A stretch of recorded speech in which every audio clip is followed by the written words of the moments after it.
အခြေခံညီညွတ်မှုဆိုကြတဲ့ကဟိုကပြပြမှုလို့ရေးတာလားညီညွတ်မှုလို့ရေးတာလားညီညွတ်မှုလို့ရေးသည့်အတွက်ကြောင့်မလို့အားလုံးဟာဒီလိုလိုအရေးတညီတဲ့ဖြစ်မနေရမှာလားဖြစ်နေရမှာလားဖြစ်နေရမှာဟုတ်တယ်နော်ဒါတွေလိုလိုဒီဥစ္စာဘယ်တော့မှဖြစ်တယ်တော့ဒီအခြေခံညီညွတ်မှုစာရေးတာတော့စောကြီးကြရပါဗျာဒီလိုလိုဘယ်မှာဖြစ်တယ်ဆိုတော့ဆရာတော်ဘုရားကြီးရဲ့50ပြည့်ရွှေလူမှာအဲ့လိုဒီလိုလိုလက်မှတ်ရပြီးနေပြီဗျာအဲ့မှာတနိုင်ငံလုံးရှိတဲ့ရန်ကုန်မြို့မိုးကုတ်ဝိပဿနာတရားစင်တဲ့လုပ်ငန်းစဉ်ပြန်သွားရေးအဖွဲ့ချုပ်ကြီးအမှတ်80နဲ့နမောက်လမ်းမှာဒီလိုရှိရပါဗျာအောက်ပိုင်းဒီမိုးကုတ်အထက်ပိုင်းမိုးကုတ်ဆိုပြီးတော့အထက်ပိုင်းကမန္တလေးအမရပူရအဲ့မှာလည်းပဲမိုးကုတ်ရိတ်တာရှိတယ်ပေါ့ဗျာဆရာတော်ဘုရားကြီးရဲ့ကြောင်ရိတ်တာရန်ကုန်ဆိုတော့ခုနကဗဟန်းမျိုးတွေကရိတ်တာပေါ့အဲ့ဒီခွဲထားတာတော့ခွဲတာပေါ့ဗျာမိုးကုတ်ဒီဥစ္စာကငါလည်းမိုးကုတ်လည်းမရပြီလားမင်းကနေရတော့မန္တလေးစင်ရန်ကုန်စင်ဒီလိုပေါ့လင်္ကာရလိုက်ဒီလိုပေါ့တောင်ကြီးလင်္ကာရပြည်ပြည်သားလို့ဘိုးလင်္ကာရပြည်ပြည်သားလို့မော်လမြိုင်ကျွန်းလင်္ကာရပြည်ပြည်သားစသည်အားဖြင့်ရှိတယ်လို့ပေါ့ဗျာဒီလိုမိုးကုတ်မှလည်းပဲဒါကဘယ်မှာပဲဆင်းဒီလိုကမနေ့တုန်းကပြောသွားတယ်လို့ပဲဘုရားရှင်ဤအလိုတော်ကြပဲရသော်ဘုရားရှင်ကိုရောမြတ်ကြီးရဲ့အလိုတော်ကြောင့်မိုးဆရာတော်ဘုရားကြီးရဲ့ဥပနေတရားအတိုင်းအန္တရိယဟောလဲဒီတိုင်းပဲဟောတာပဲရန်ကုန်ဟောလဲဒီတိုင်းပဲဟောတာပဲဒါပေမဲ့လို့ဒီလိုအခုရှိတာကရန်ကုန်မိုးကုတ်ဝိပဿနာပွဲချုပ်ကနေပြီးတော့လက်မှတ်ရသွားပြီဆိုရင်တော့ဒီလိုရန်ကုန်ဒီဗမာပြည်ထဲမှာပွဲဆိုတာတော့ရှိတယ်။အဲ့ဒီပွဲတွေမှာဘုရောကမိုးကုတ်ပွဲချုပ်ကနေပြီးတော့တတ်မှတ်ထားတာကမိုးကုတ်ဝိပဿနာပွဲချုပ်လက်မှတ်ရပြီးတော့ပုဂ္ဂိုလ်မှသာလျှင်အပွဲကိုဟောပိုင်ပဲရှိတယ်။မိုးကုတ်ဝိပဿနာပွဲချုပ်ကြီးကနေပြီးတော့လက်မှတ်တော့မရဘူး။တရားဟောနိုင်တယ်ပြောနိုင်တယ်ဘယ်တော့ပဲသူ့အတူအဟောကောင်းဘယ်တော့ပဲအပြောကောင်းဘုံပြောမယ်ဆိုရင်ဘုရားတို့ဒီဆရာတော်ဘုရားကြီးဘုံညောင်းဒီတောင်သားတဲ့ဆရာတော်ဘုရားကြီးဥစ္စရိလာဆိုရင်တောင်ပါပဲပရမဒီတို့ငယ်ငယ်တုန်းကဆိုရင်ဒါဆရာတော်ကြီးဒီလိုတောင်သားတဲ့အတိုင်းဟောနေတာဒါမျိုးမဟုတ်ဘဲတို့ကြီးပြင်ဖို့ဟောပါလားဆိုတော့ဟောလို့မရဘူးဗျာမရဘာလို့ဘွဲချုပ်ရဲ့လက်မှတ်ရှိမထားလို့ရမထားလို့အဲကြောင့်ဆရာတော်ဘုရားလည်းပဲမိုးကုတ်ဝိပဿနာဘွဲချုပ်ကြီးရဲ့လက်မှတ်ကိုရအောင်ယူပါလေရပဲဆိုလိုတာကဒီလက်မှတ်ကရပြီပြီစီမရပြီပြီစီဟောတဲ့ဟောလို့ရပြန်ရညာတော့လေပဲလက်မှတ်ရထားတဲ့ပုဂ္ဂိုလ်ကအပွဲဒီမှာဟောပဲရှိတယ်လက်မှတ်မရသေးတဲ့ပုဂ္ဂိုလ်ကပွဲဒီမှာဟောပဲမရှိဘူးဒါပဲပေါ်လာတာပေါ့လောကစကားဒီလိုပရိယတိစကားနဲ့ပြောမယ်ဆိုတော့လက်မှတ်ရထားတဲ့ပုဂ္ဂိုလ်ကအမှန်တရားပေါ့ဗျာနှစ်ဖက်လုံးရတယ်ပေါ့အပြင်ပါတရားစခန်းပွဲဒီမှာလည်းလိုက်ဟောလို့ရတယ်အပွဲတော့တရားစခန်းပွဲဒီမှာလည်းပဲဟောလို့ရတယ်အခုတော့ငါပြောတဲ့လက်မရမထားတဲ့ပုဂ္ဂိုလ်ကြတော့အပွဲကိုသူကဟောလို့မရဘူးဒါကလည်းငါပြောတဲ့အခြားတော့ငွေချင်းနဲ့တော့ဆရာသမားတွေနဲ့တော့အဲ့လိုနိစ္စရာလေးတွေတော့ဒီလိုဒါရထားတယ်ပေါ့ပြောလို့တော့ဒီလိုဒီထဲမှာကစုပေးပါတယ်ဗျာဆရာတော်ဘုရားကြီးရဲ့စုပေးတော်များလည်းပဲဒီထဲမှာမုံလို့တင်တဲ့ပြပြီးသားညီတော်များပါတယ်လို့လုံးဝကိုဘာမှဘယ်တင်တန်းမှဆိုတာကဒီမုံလို့နဲ့ပတ်သက်လို့ဘယ်မျိုးဘယ်ကြောင့်မှမတက်ဘူးလေးတဲ့ညီတော်များလည်းမပါဘူးလားပါလားပါပါဗျာတချို့ဆိုဒီထဲမှာဟောနေတဲ့ဆရာတော်တွေမပါဘူးလားပါလားပါပါဗျာအဲ့လိုပါရတဲ့လာခဲ့တယ်ဆိုတော့သောတော်ကဒီလိုပြောခဲ့တယ်လို့ပေါ့ဒီခွက်ချက်ပဒိနီလေးလိုချင်တာရဲ့ကိုမပြေဆုံးတာလေးဒီပြေဆုံးအောင်ရဆိုပြီးတော့လာတဲ့ညီတော်များလည်းပါပါတယ်ဒီလိုရှောက်ရှင်တာကအခုလည်းလိုက်ဟောဒီပစ္စည်းမဟောဒီပစ္စည်းဒီထဲမှာလူပြောတော့လူမျိုးကတရားတစ်ပါးပေါ့အခုဆိုရင်တရားတစ်ပါးတော့မဟုတ်အများကြီးပဲလေညီတော်တွေအဲ့ထဲမှာဘုရားကပြော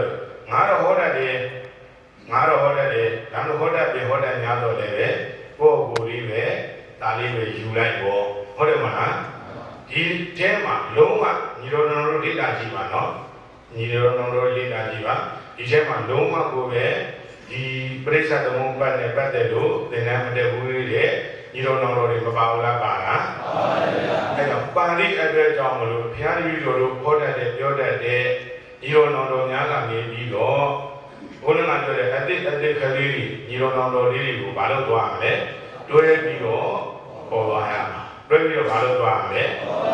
အဲကြောင့်မလို့ရှင်ဘုရားတို့အာဒါတွေကငါတို့ယာပြီးသားပါလို့ရှင်ဘုရားတို့မတွေးပါနဲ့ဗျာဟုတ်တယ်နော်အာဒါတွေကငါတို့ကယာပြီးသားပါကွာယာပြီးသားတွေယာပြီးသားဆိုတဲ့ဒါလေးမိမိရဲ့ရင်ထဲမှာထားပြီးတော့ဟိုဖြစ်ချင်တဲ့ဆန္ဒလေးတွေကိုယ့်ကိုယ်ပဲကြည့်ပြီးတော့ကြိုးစားရမှာလားကြိုးစားရမှာလားကြိုးစားရမယ်ဟုတ်တယ်မလားခုနကပြောလို့တချို့ကြတော့လည်းပဲခုနကကိုကဟိုရန်ကုန်မှာတက်ခဲ့ပြီးမန္တလေးမှာတက်ခဲ့ပြီးစသည်အပြင်သင်တန်းတွေပေါ့လေခုနကပြောတဲ့ဘယ်မှာတက်ခဲ့ပြီးညာမှာတက်ခဲ့ပြီးအဲ့မှာရှင်ပြားတို့မှာကပ္ပကလေးတွေပါခြင်းနဲ့ပါလိမ့်မယ်ကပ္ပကလေးမပါလည်းပဲဘုံတွေပါခြင်းပါလိမ့်မယ်ဟုတ်တယ်မလားအဲ့ဒီကကြတော့ကိုကျဲလို့တရားနာတာကိုဘုရားတပည့်တော်တို့ကမသိလို့ပါဘူးဗျာဒါပေမဲ့လို့အများရှိမှာအများအနောက်ရှေ့ဖြစ်အောင်တော့မနာပါနဲ့ဗျာဟုတ်တယ်မလားခုခိခုခါရတော့မပေါ်လားပေါ်လားပေါ်ပါတယ်ဘလို့လူနဲ့ချိန်မယ်ဆိုရင်လည်းရတယ်ကျိုးနဲ့နားတော်မယ်ဆိုရင်လည်းရတယ်ဟုတ်တယ်မလားတကယ်လို့ပန်းဝင်ကျင်ကဟာဒီလိုလည်းနာကျင်ပါလေဗျာအရှင်ဗျာဘုရားဝိရိယနာလို့ကောင်းပါလေလက်ခံရဲ့ကိစ္စမရှိဘူးဘာလို့လဲဆိုတော့အများနဲ့နေရတာဟုတ်အများနဲ့နေရလက်ခံရဲ့ကိစ္စမျိုးလက်မခံရင်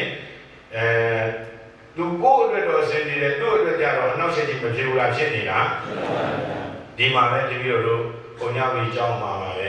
ဒီပုံညာဝီကြောင်းမှာပဲတပည့်တို့နဲ့အတူတူပေါ့ဗျာဒါလို့တပည့်တို့လည်းနောက်ကြတယ်သူကကြီးမှတော့ရောက်လာတာပေါ့အဲဒီကပြောရှားတော့စီတင်တန်းတက်တယ်တင်တန်းတက်တဲ့ခါကျတော့အဲဒီမှာဒီလိုတင်တန်းသားများသေးရမဟုတ်မများသေးတဲ့ခါကျတော့ဒီလိုခေတ္တက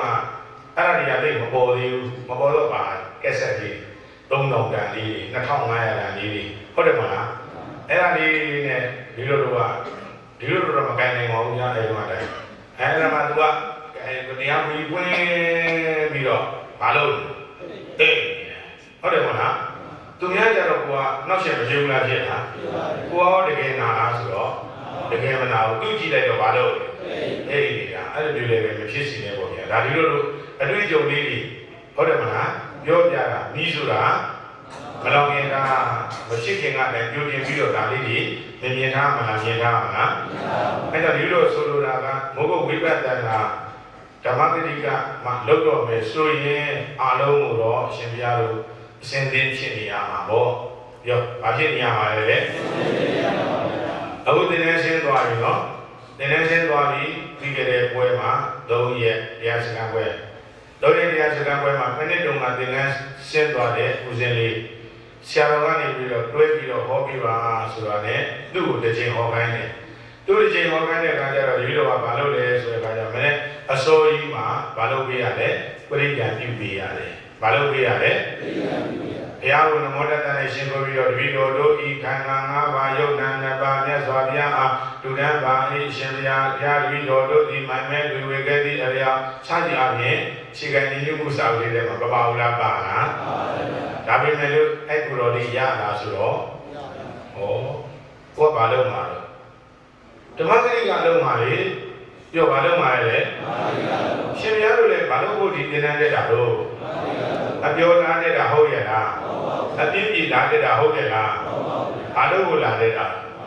ဓမ္မဂရိကလုံးကိုလာတက်တာဆိုရင်ဒါတွေကအစင်တဲ့ဖြစ်မနေရမှာလားဖြစ်နေရမှာလားဒါကတပည့်တော်တို့ဒုံကအဲ့ဒီလိုသင်္นานတွေကမရှိခဲ့ဘူးဆရာတော်စီမှာပဲတက်ကြရတာဟုတ်တယ်မလားတကယ်ကိုယ်ကလည်းအဲ့ရွာမှာအဲ့ဒီရိတ်တာမှာ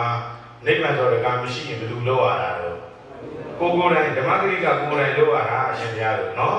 နောက်ပြီးတော့တချို့နေရာတွေကြတော့အရှင်ဘုရားတို့နောက်ပြီးဆုံးကြနေလက်လာတွေ့နော်အခုလည်းတွေ့တယ်ဘာစီကိုယ့်ကိုခေါ်ရတာ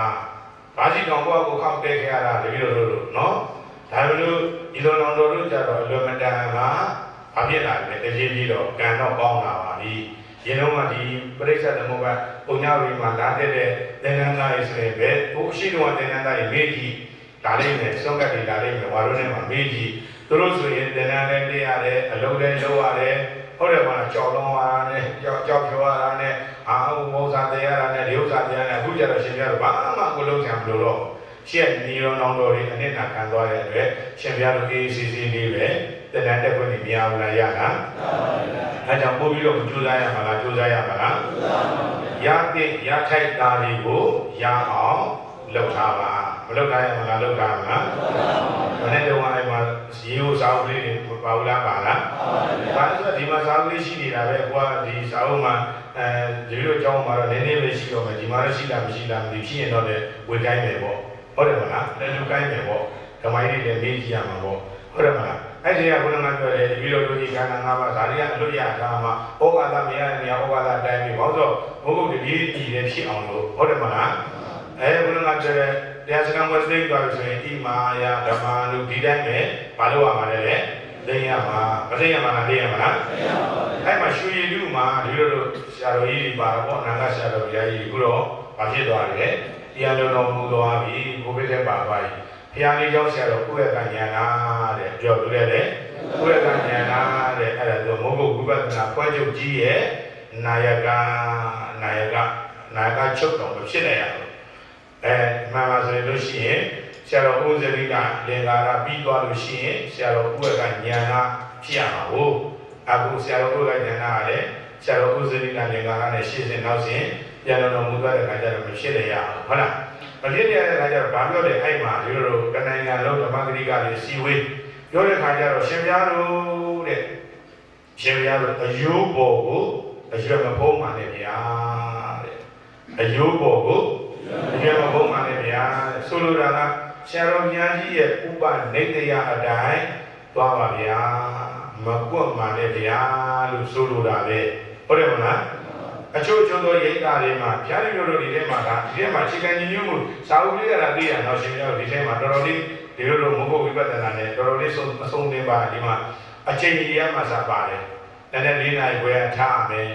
နည်းနည်း၄နိုင်ထားမယ်၄နိုင်ခွဲတရားခံရမယ်ဆိုတော့ပါတယ်အဲ့ဒီမှာရှင်ပြတို့ဘာပြောထားလဲဆိုတဲ့အခါကျတော့ဟောခြင်းတရားနာခြင်းယောဂီတွေဘက်ကကြည့်ရင်တရားနာခြင်းက၄ခြင်း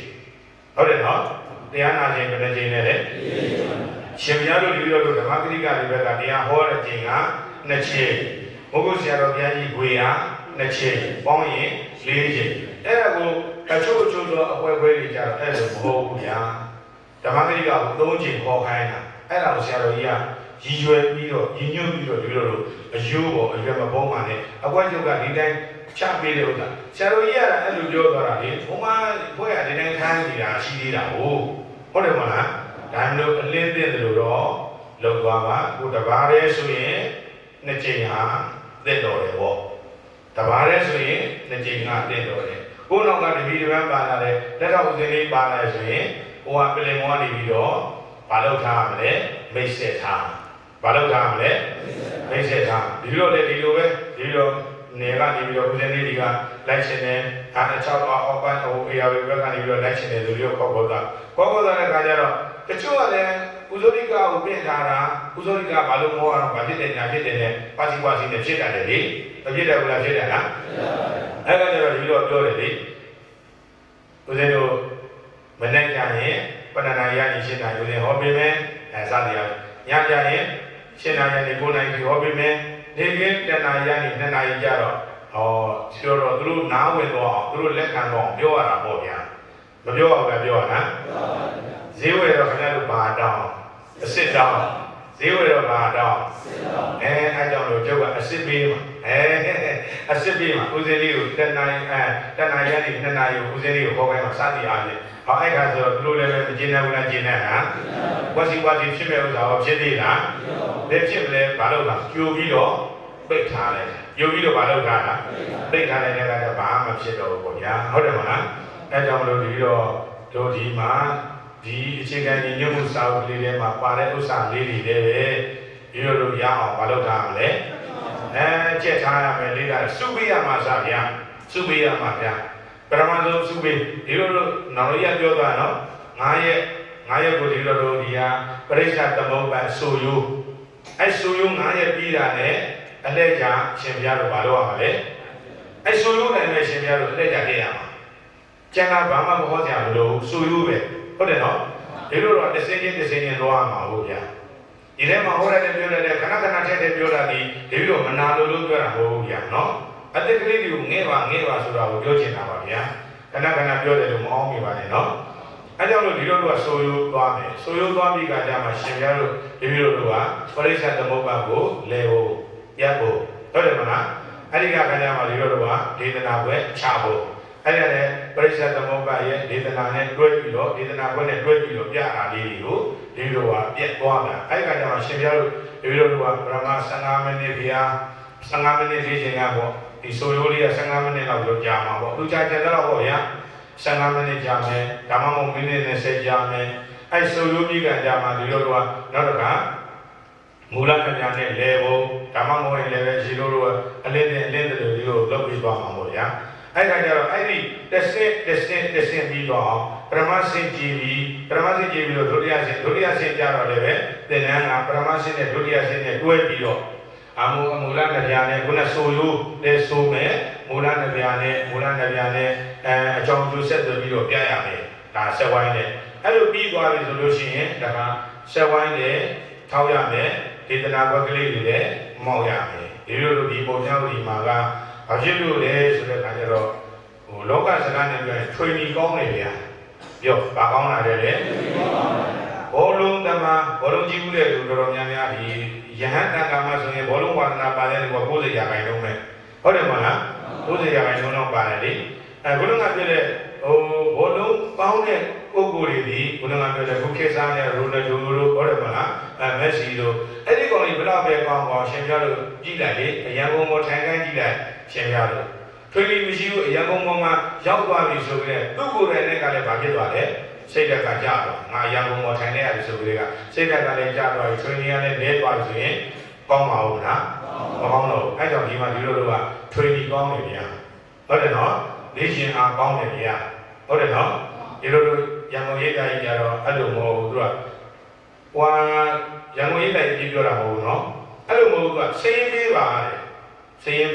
အဲ့ဆိုစင်းရဲ့ဒုမပေးမှာမဟုတ်ဘူးဟုတ်တယ်ဟိုးနိုင်တဲ့ညီတော်တော်တို့ပဲစင်းပေးမှာလေဟုတ်တယ်မလား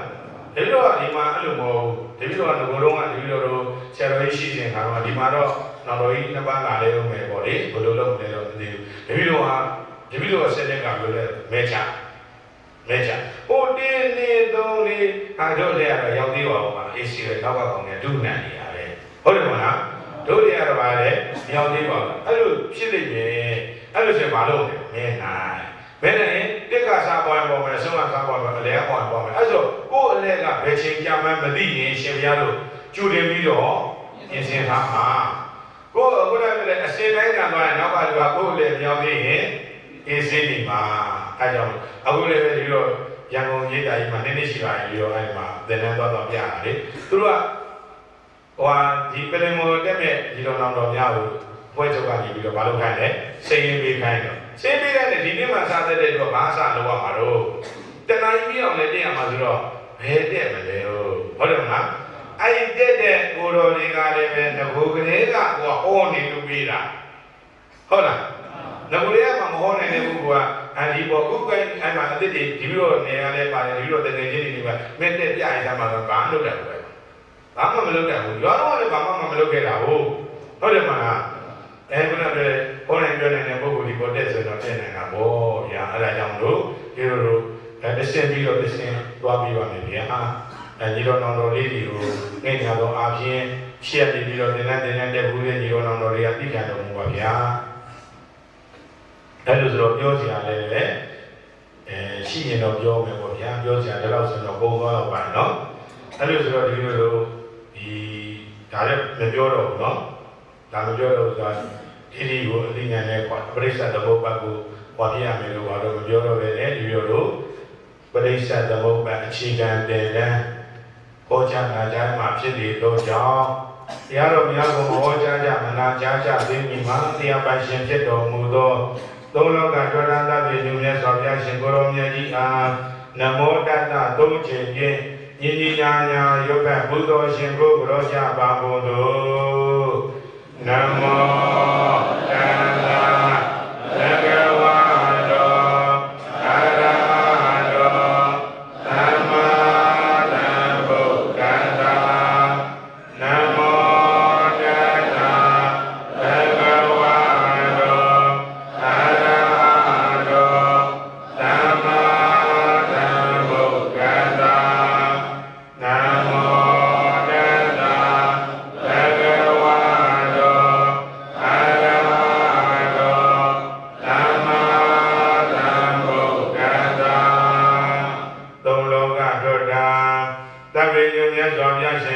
များကြီးရှင်ကိုပြီးတဲ့နောက်မှာ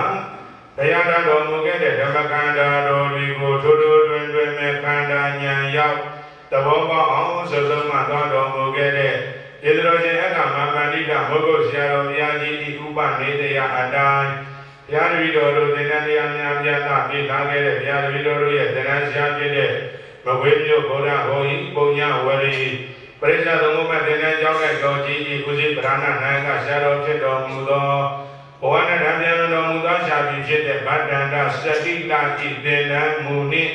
ရန်ကုန်မြို့ဗဟန်းမြို့နဲ့အမရှိဆက်တဲ့နတ်မောက်လံဘောဂဝိပဿနာတရားရှင်တဲ့လုပ်ငန်းစဉ်ပြန်ပွားရေးအဖွဲ့ချုပ်ကြီးဤနာဂဆရာတော်များဤသင်္ကန်းမူပေါင်းစံပြီးတော့အားလုံးသောညီတော်နောင်တော်အပေါင်းတို့အားဘုရားတပည့်တော်များညာမီတမြပရိစ္ဆသမုပ္ပါသင်္ကန်းတရားများဖြင့်ယေရှုဆရာဟောကြားပေးမှာဖြစ်နေသောကြောင့်တရားတော်များကိုမဟောကြားကြမနာကြားကြသိမည်မှာယေရှုတော်ရှင်အခါမှာပန္တိကဘုဂ္ဂုဆရာတော်များကြီးရေတာတိကုန်းကဲ့မူလနတ်ဗျာလင်္ကာနှင့်အဝိဇ္ဇာနှင့်တဏှာယကလင်္ကာနဘုဒ္ဓကိုဆရာတော်များကြီးဉာဏ်တော်များအားပူဇော်သောအားဖြင့်ကရောတော်အားဖြင့်ညီညီညာညာရွတ်ဖတ်ပူဇော်၍တရားဝဲစားရကြရအောင်မူလနတ်ဗျာ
ထ ထားရမယ်ဆိုတဲ့အခါကျတော့ဒီလိုတို့အကွယ်အားဖြင့်ဘယ်နှတွေ့လဲရှစ်တွေ့အဲ့ဒီမူလနဲ့ကြာလင်္ကာကိုတော့တော်တော်လေးကိုကြည်ကြည်ညံ့ညံ့ရနေရမှာပေါ့နော်အဲဒါအဲ့ဒီအသွယ်ရှစ်တွေ့နဲ့တွားမှာကိုအသွယ်ရှစ်တဲ့နဲ့တွားမှာဖြစ်တဲ့အတွက်ကြောင့်မလို့မူလနဲ့ကြာတော့ကြည်ကြည်ညံ့ညံ့ရမနေရမှာလားရနေရမှာလားရနေရမယ်ဆိုတဲ့အခါကျတော့ဘုရားတပည့်တော်ကနေပြီးတော့ရှိရနေပြီးတော့တစ်ခေါက်တိုင်ပြီးနေဟုတ်တယ်မလားဒီကြားထဲမှာလိုအပ်တဲ့စကလုံးလေးတွေပြီးတော့ချက်ပြီးတော့သွားမယ်ဟုတ်တယ်နော်ဒီလိုတော့ဒါတရားဟောတာလားသင်တန်းပေးတာလားတရားဟောတာမှမဟုတ်ပဲတရားဟောတော့တောက်လျှောက်သွားမှာပေါ့တရားဟောရင်တော့မလုပ်သွားမှာလေသင်တန်းဟောတာဆိုတာကဒီနေရာကျရင်ဒီလိုဟောဒီနေရာကျရင်ဒီလိုချက်ဒီနေရာကျရင်ဒီလိုပြောဒါတွေကိုဒီလိုတော့မလုပ်ပြရမလဲသင်ပေးရမှာကိုသင်တန်းပေးရမှာကိုဟုတ်တယ်မလားအခုကရိတ်တာသွားပြီးတော့တရားဟောတယ်ဆိုတာကအပရိစ္ဆသမုပ္ပါဒ်သင်္นานကြီးဆိုလည်းပဲဒေတိလိုဒေတိကွာသင်္นานတဏှာဟောညဘက်သစ္စာဆက်ဆိုလည်းပဲဝိရုဒ္ဓရကလေးနဲ့ဇလန်းဇက်ွက်ကလေးနဲ့ခန္ဓာတိုင်းကလေးနဲ့ဟောဒါတဏှာကြီးတော့ချောဟောတာမပြီးဘူးလားပြီးတာခုကျတော့အဲ့လိုမှမဟုတ်တာဟောမူလနဲ့ပြဆိုတာကဘယ်သူနဲ့ဘယ်သူဟုတ်တယ်မလားဝိဇ္ဇာမူလဆိုတာကဘယ်ခန္ဓာရဲ့ရာကြောင့်တဏှာမူလဆိုတာဘယ်ခန္ဓာရဲ့ဖြစ်ကြောင့်ဒါလေးတွေကိုဈာန်နဲ့ပြီးတော့ပြောသွားမှာနော်ကဲလို့ဆိုတဲ့အခါကျတော့ဘုရားတပည့်တော်တို့အဲမူလတက်ပြလင်္ကာကိုဘာလို့နေရမှာလဲရနေရမှာပြောဘာလို့နေရမှာလဲရနေရမှာအဲ့လိုဆိုရင်အရှင်ဘုရားအဝိဇ္ဇာနဲ့တဏှာရင်ကံကိုမလိုလားဆိုတော့လိုအပ်တာပဲဘလို့လိုအပ်လားအဲ့ကြောင့်မူလတက်ပြမူလတက်ပြလင်္ကာကဘာလင်္ကာလဲဆိုရင်ပရိစ္ဆသမုပ္ပါလေဝံပြပုံကိုပြောတာအဝိဇ္ဇာနဲ့တဏှာရင်ကံလင်္ကာကဒိဋ္ဌိတို့ကိုပြတာဟုတ်တယ်မလားအဲ့လိုဆိုတဲ့အခါကျတော့အောင်မူလနဲ့ပြဒီလိုရှိနေတော့တစ်ခေါက်တိုင်ပြီးမယ်နော်ဒီလိုတော့တော်များကနေတော့နောက်ကနေပြီးတော့လိုက်ဆိုတစ်ခေါက်ဆိုနှစ်ခေါက်ဖြစ်မှာပါပဲနော်အဲ့လိုဆိုတော့ရှေ့ဆက်သွားလိုက်တဲ့အခါကျတော့မူလနဲ့ပြဆိုဒီမှာအဝိဇ္ဇာနဲ့ခန္ဓာတို့ဖြစ်ပါသည်ဗျာမူလနဲ့ပြဆိုဒီမှာအဝိဇ္ဇာနဲ့တဏှာတို့ဖြစ်ပါသည်ဗျာတစ်ခေါက်တော့ဆိုကြည့်လိုက်သမှာမူလနဲ့ပြဆိုဒီမှာအဝိဇ္ဇာနဲ့တဏှာတို့ဖြစ်ပါသည်ဗျာမူလနဲ့ပြဆိုဒီမှာအဝိဇ္ဇာနဲ့တဏှာတို့ဖြစ်ပါသည်ဗျာမူလနဲ့ပြဆိုတာဘယ်သူနဲ့ဘယ်သူပါလဲညာငါကြည်လားဟောလွယ်တာကိုဟုတ်တယ်နော်လွယ်တယ်လို့မထင်နဲ့နော်လွယ်တယ်လို့မထင်နဲ့လွယ်မြောင်ရောင်နဲ့ခဲတယ်ဟုတ်တယ်နော်တိမ်မြောင်ရောင်နဲ့လက်တယ်ဟုတ်တယ်နော်လွယ်ရှိကြလို့ကိုလိုဓမ္မဂရိကဖြစ်နေမှာပေါ့ဘယ်စင်နဲ့ငါတက်ချလို့မလဲဟုတ်တယ်မလားဒါပေမဲ့လို့ဒီကနေ့လွယ်တယ်တကြီးကြရင်ခက်ခဲသွားမှာပဲဟုတ်တယ်နော်ခက်ခဲတယ်ဆိုတော့မူလနဲ့ပြပြီးတော့ပါလေသစ္စာနဲ့ကိုအလုံးပဲဒီလိုရှိတဲ့အတိုင်းဖြစ်နေသစ္စာနဲ့ကိုဆိုဒီမှာသစ္စာနဲ့ကိုဆိုဒီမှာသမုဒယသစ္စာဒုက္ခသစ္စာသမုဒယသစ္စာဒုက္ခသစ္စာတို့ဖြစ်ပါသည်ဗျာသစ္စာတို့ဖြစ်ပါသည်ဗျာသစ္စာနှခုဆိုသည်မှာသစ္စာနှခုဆိုသည်မှာသမုဒယသစ္စာဒုက္ခသစ္စာသမုဒယသစ္စာဒုက္ခသစ္စာတို့ဖြစ်ပါသည်ဗျာသစ္စာတို့ဖြစ်ပါသည်ဗျာအောက်တော့ကလေးဆုံးတဲ့ဓမ္မသစ္စာနဲ့ဘုဆိုဒီမှာသမုဒယသစ္စာဒုက္ခသစ္စာသမုဒယသစ္စာဒုက္ခသစ္စာတို့ဖြစ်ပါသည်ဗျာသစ္စာနဲ့ဘုဆိုဒီမှာသမုဒယသစ္စာဒုက္ခသစ္စာသမုဒယသစ္စာဒုက္ခသစ္စာတို့ဖြစ်ပါသည်ဗျာရာရီတော်တို့ကျေးဇူးတော်ရှင်ကမဟာပန္တိတမောဂုဆရာတော်ဘုရားကြီးကပြောထားတာရှိတယ်နော်ဒီတရားကိုနာခြင်းရင်လည်းနာမနာခြင်းရင်လည်းနာခြင်းမနာခြင်းနာ ခုလည်းပဲဆိုရိုးကငါတို့ကယာပြီးသားပါကွာလို့မတွေးနဲ့ဟုတ်လားယာပြီးသားဆိုလဲဆိုခြင်းလဲမဆိုခြင်းလဲဆိုခြင်းမဆိုခြင်းဘာဖြစ်လို့ဒီသင်ထဲမှာရောက်လာတော့ဟုတ်တယ်မဟုတ်လားဒီသင်ထဲမှာရောက်လာတော့ဟုတ်တယ်နော်အဲကြောင့်မလို့ဒါဟိုဘာမှဘယ်မှမတက်ဘူးလေဒီလိုနောင်တော်လေးအတွက်ဒီတော့ကျေးဇူးပြုတာပါနော်ဒါတေဗိဒာဒီလိုနောင်တော်လေးချလာတယ်ပဲတေဗိဒာဒီလိုနောင်တော်လေးကဒါတွဲပြီးတော့ဟောရမှာပေါ့နော်အရှိသက်သွားမယ်နော်သစ္စာနဲ့ဘုရားပါပါလေလေးခုအလောအလုံးပဲဒီလိုရှိရနေပြီးတော့တိုင်းပြီးမယ်လေးခုအလောဆိုဒီမာအတေအကြောင်းတလွာပြစ္ဆုတ်ကံအကျိုးတလွာပြစ္ဆုတ်ကံအကြောင်းတလွာအနာကံအကျိုးတလွာတို့ဖြစ်ပါသည်ဗျာလေးခုအလောဆိုဒီမာအတေအကြောင်းတလွာ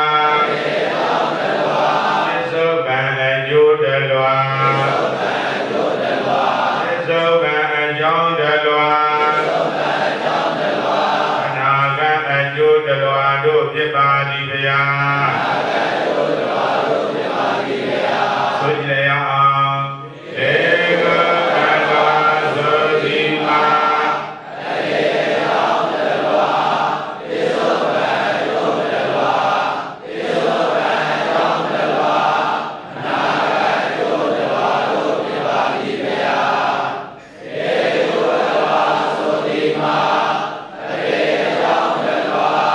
ပြစ္ဆုတ်ကံကျိုးတလွာ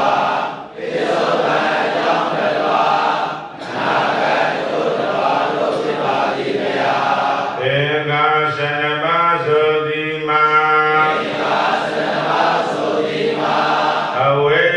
လေက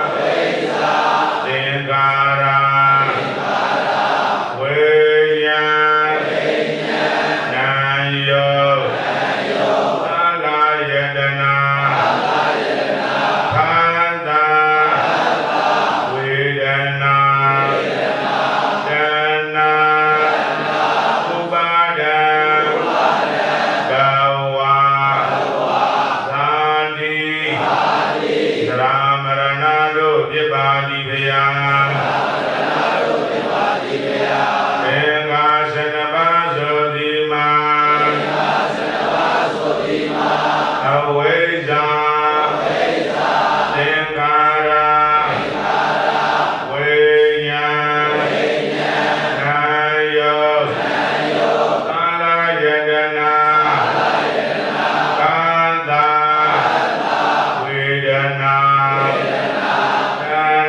ဆိုဒီမာ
မောဂဝိပဿနာ